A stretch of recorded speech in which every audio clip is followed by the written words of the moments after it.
반갑습니다. 이번 시간에는 쌀 및 부산물의 이용에 있어서 설명을 진행토록 하겠습니다.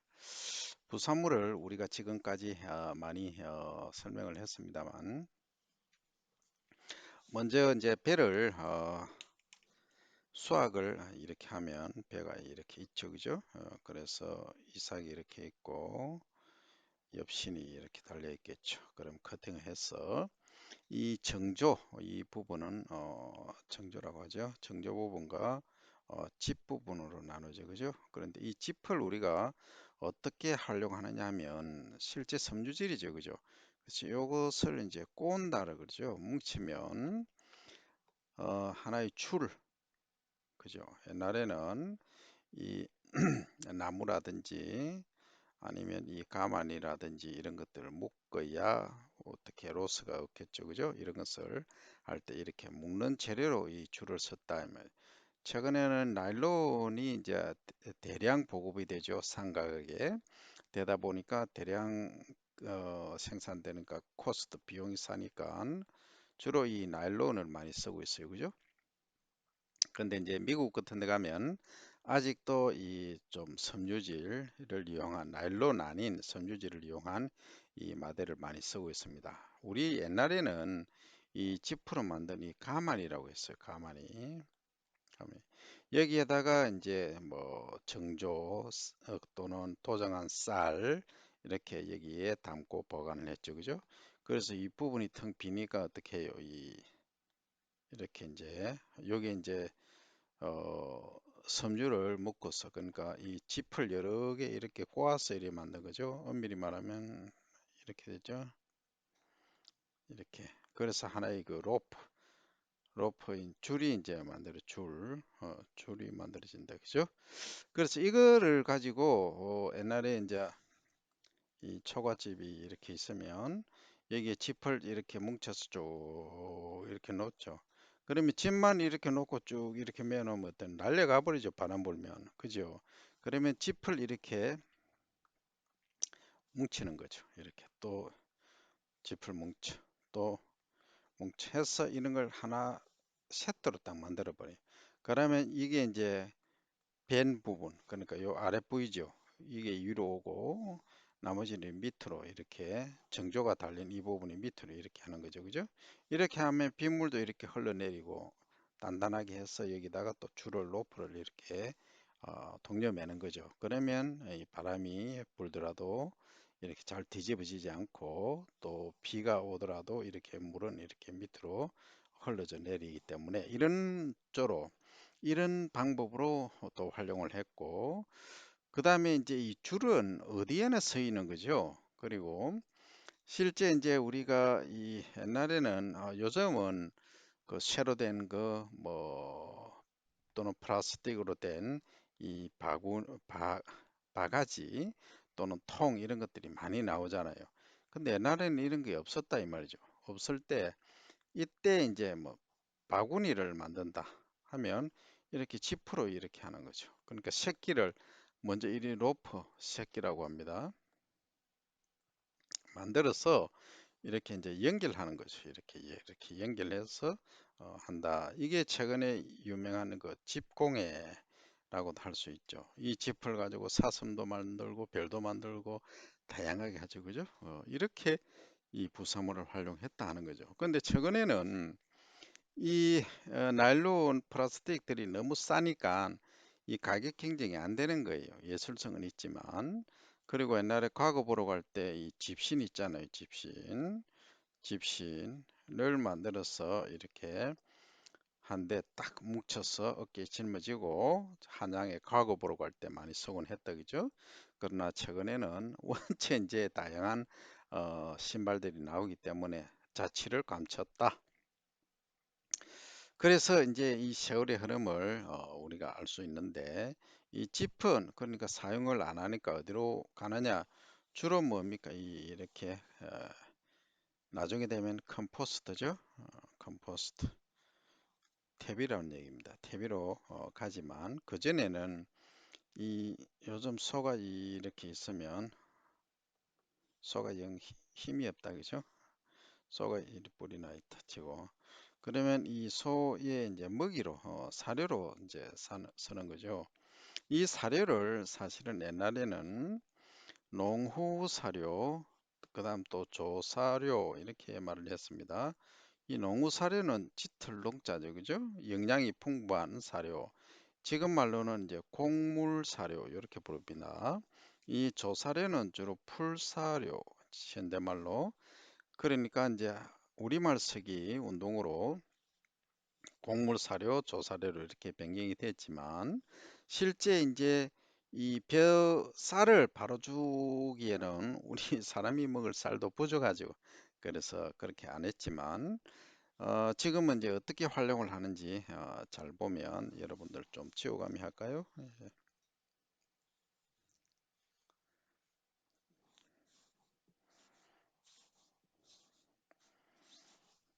이 치우는 시간에 여러분들은 눈을 크게 뜨고 자, 다음 강의는 뭐가 될까 한번 생각을 해 보시기 바랍니다. 자, 그러면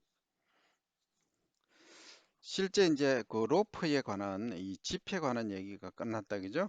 끝났고 뭐 이것만 가지고도 몇 시간 강의를 하지만 여러분들은 그 정도까지 갈 필요는 없다. 자, 그러면 이제 우리가 이 이삭 그죠? 이삭에 요걸 더 자세히 보면 이렇게 생겼다 그죠? 이렇게 해서 알맹이 소위 정조가 달린다. 이 나달이 달리는 거죠. 그죠? 이렇게 요걸 하나하나 보면은 어, 바깥 껍질, 속 껍질 또는 안 껍질 이렇게 말하죠. 그죠? 바깥 껍질, 안 껍질 이 사이에 뭐가 현미가 있다는 거죠. 그 현미를 요렇게 생겼다. 그러면 바깥쪽에 요 둘러싸 있는 쌀의 바깥쪽을 소위 단백질층, 호분층 이렇게 말한다. 그죠? 그러면 다른 말로 하면 호분층 같은 말이네. 소위 이제 단백질 호자를 쓰죠, 그죠? 단백질청. 다른 말로 하면 쌀겨라고 얘기해요. 쌀겨. 이걸 옛날에는 이제 소를 줬죠, 그죠? 소먹이로 주곤 했다, 그죠? 그러면 실제 우리가 여기 양분에서 좀 이따 설명드리겠지만 이 바깥쪽의 양분을 거의 소를 다 준 거예요, 그죠? 어떻게 보면 이게 농우 사료가 되는 거죠, 곡물 사료. 자, 그러면 실제 이 바깥 껍질 완기를 벗겨내고 남은 걸 이제 한번 보면 어, 자, 현미 껍질이 요 있고 0.4%의 지방이 있죠, 그죠? 그 다음에 또 뭐가 있나요? 백미가 있고 배가 있고 배유가 있다, 그죠? 그러면 우리가 이렇게 있으면 자, 요 부분이 뭐예요? 엠버리오 배어에. 그 다음에 백미는 배유 이 부분이죠, 그죠? 배윤인데 우리가 도정을 해서 뭐 10분도 미니 이렇게 하면 실제 이제 이렇게 백미가 되겠죠, 완전하게. 그 다음 요거는 이제 현미라고 하는 것은 이 껍질을 이렇게 여기 다 포함한 거예요. 그러면 지방이 몇 프로다? 2.7%가 있더라, 그죠? 왜? 이게 바깥 호분층에는 사실 지방도 많이 있습니다. 많이 있고 또 단백질도 많이 있죠. 그래서 단백질층 이렇게 말하는데 실제 이제 이렇게 우리가 구분을 해 보니까 그러하더라, 그죠? 그러면 지금 그 지방은 크게 보면 우리가 포화 지방, 포화 또는 불포화 지방 이렇게 말합니다, 그죠? 포화는 말 그대로 탄소 쭉 연결된 것이 16개 또는 18개 정도 탄소가 연결된 체인이 있다, 그죠? 그런데 불포화는 뭐냐 하면 여기 한 개나 또는 두 개 또는 세 개의 이중결합 3을 쓴다고 세 개를 했는데 두 개입니다. 탄소 이렇게 연결되는 거 이거 얘기입니다. 이중 더블로 결합돼 있어. 이중 결합 이렇게 말하죠. 그죠? 탄소는 원래 사족이죠. 그러니까 이 손이 네 개다. 다른 거하고 결합할 수 있는 게 네 개다. 그죠? 자, 그러면 여기서 이중 결합이 있는 것을 우리가 불포화라고 하는 거죠. 다른 말로 하면 소고기 기름 같은 경우에는 우리가 소고기를 불편해 놓고 굽다 보면 어때요? 기름이 이렇게 종이컵 같은데 뭉쳐지죠, 그죠? 실온에서 그것을 포화라고 합니다. 포화유. 그 다음에 참기름, 들기름, 이런 식물성 기름, 오리기름은 실온에서 잘 굳어지지 않죠. 그래서 이런 것들을 불포화 지방산, 지방 이렇게 말합니다. 그죠? 그러면 우리가 쌀에는 어떻게 조성이 되어 있느냐 하면 자, 백미에는 지방이 2.7%, 저 현미에는 백미 0.8, 배에는 여기 배에는 30%, 배유는 10.8%, 호분청에는 요 바깥 단백질청이죠. 여기는 한 18%. 그리고 왕계에는 0.4%가 있더라. 그러면 실제 이제 지방 조성에 있어서 팔미틱 엑시드라고 하는 것은 여기 불포화가 아닌 포화입니다. 포화. 그러니까 이중 결합이 없이 탄소 단일 결합으로 쭉 연결된 거. 그 다음 올레이크 엑시드하고 리놀레이크 엑시드 이중 결합이 있는 이런 애들은 불포화 지방이죠. 그죠? 그래서 불포화 지방은 이런 함량으로 2대 한 7, 8 정도 되더라 하는 얘기죠. 요거는 3대 6, 그러면 2대 한 7 정도 되더라 하는 거죠. 자, 여기서 우리가 눈여겨봐야 될 게 이 호분청입니다. 왜냐하면 소 먹이로 우리가 이 살기를 소를 주잖아요. 그죠? 근데 안에 우리가 남은 거는 뭐예요? 결국은 이 쌀 아래 있으면 요렇게 배가 떨어져 나가고 호분청 바깥청이 떨어져 나간 이 백미만 우리가 먹는 거죠. 백미만. 그럼 실제 요거는 스타치 전분만 있다는 거죠. 결국은 우리가 당만 섭취하게 된다. 이런 얘기가 된다는 겁니다. 그러면 이걸 우리가 부가가치를 높이기 위해서 지방을 한번 활용을 해보자는 거죠. 그럼 지방량이 얼마나 되길래? 그러면 살기로 우리가 버린다고 하죠. 버리지는 않죠. 다양한 용도로 사용을 하고 있지만 이 지방만 추출했을 때 한번 양을 보자는 거죠. 그러면 이 호분청이 차지하는 무게가 전체 무게를 갖고 한번 계산을 해 보도록 할게요.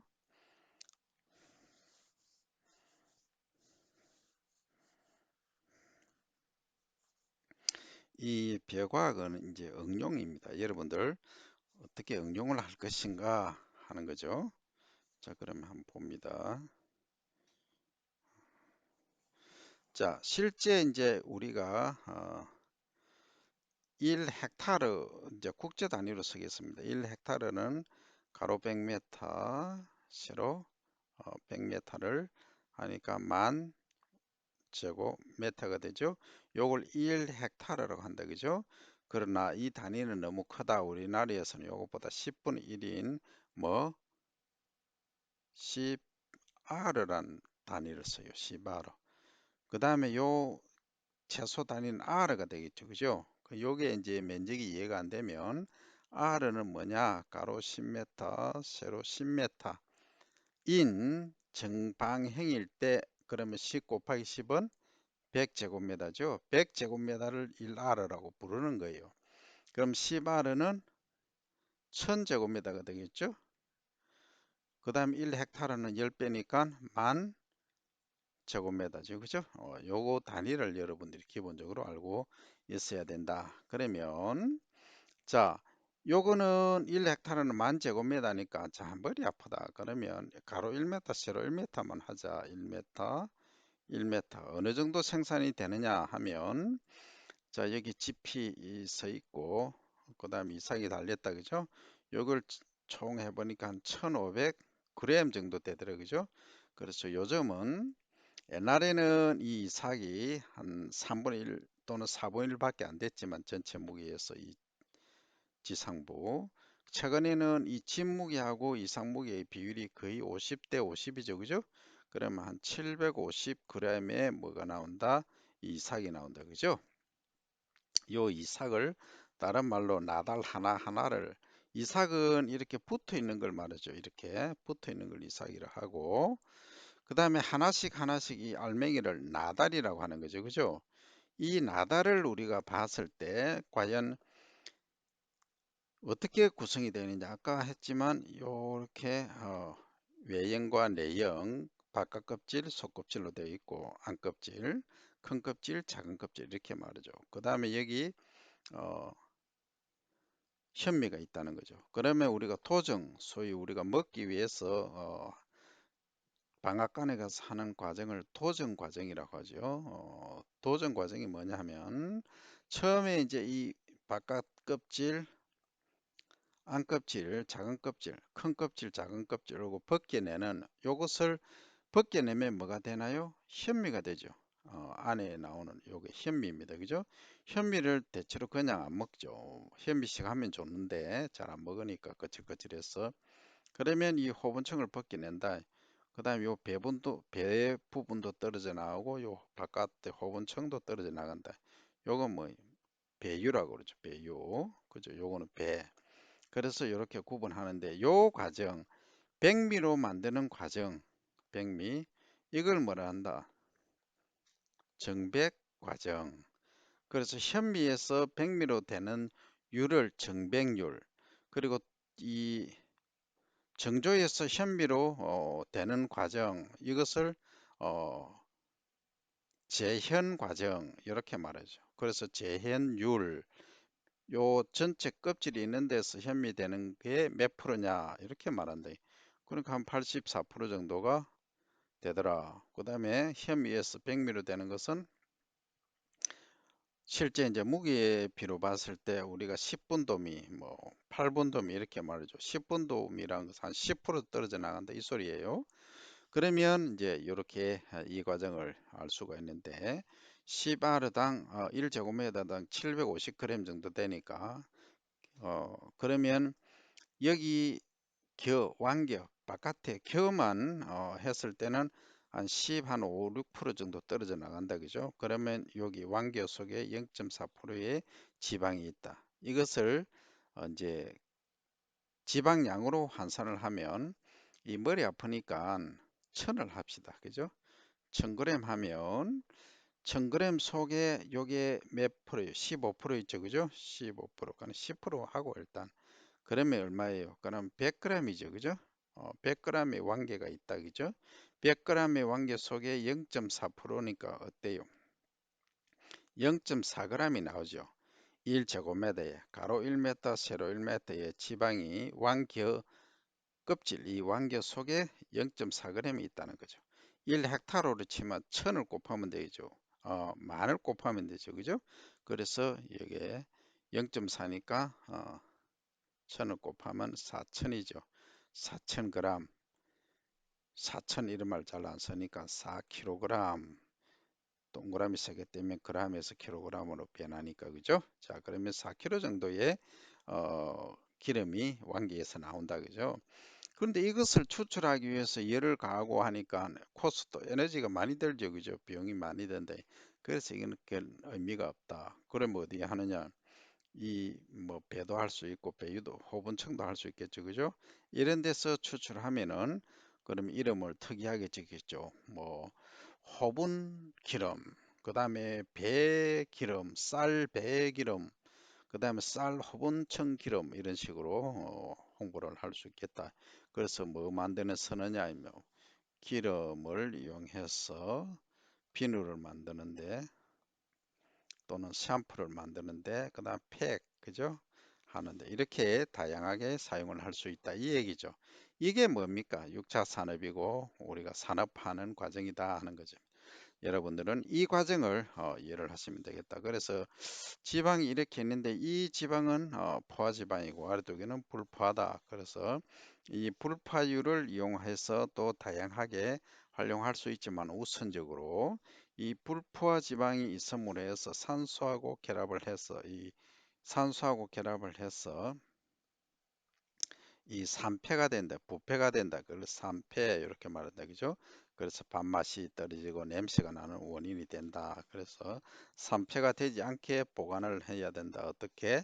밀봉을 해야 되고, 그죠? 그다음 진공을 하고 저온 또는 냉암소 이렇게 보관을 해야 된다. 냉이라는 것은 저온, 암소는 빛이 안 들어가는 곳. 여기에 보관을 하면 이 산패를 줄일 수 있다. 그죠? 이렇게 여러분들이 이해를 하시면 전체적으로 부사물을 활용하는 것을 이해하실 수 있고 또 여기는 생리활성 물질이 있다. 뭐 그 소위 가바, 그다음 폴리페놀 들어보셨죠? 이게 뭡니까? 항산화 물질이죠. 그래서 쌀을 근본적으로 이 지방하고 그 다음에 아까 여기 배 부분이 있죠. 배. 요 떨어져 나간 배 부분, 요 배 부분 요것을 잘 섭취하면은 젊어진다 하는 거죠. 그 다음에 요 호분층 요것도 마찬가지입니다. 단백질층 여기도 우리가 젊게 젊어지는 물질이 있다. 이런 것들이 생리활성 물질이다. 이렇게 이해를 하시면 되겠습니다. 자, 오늘은 여기까지 하고 see you next time.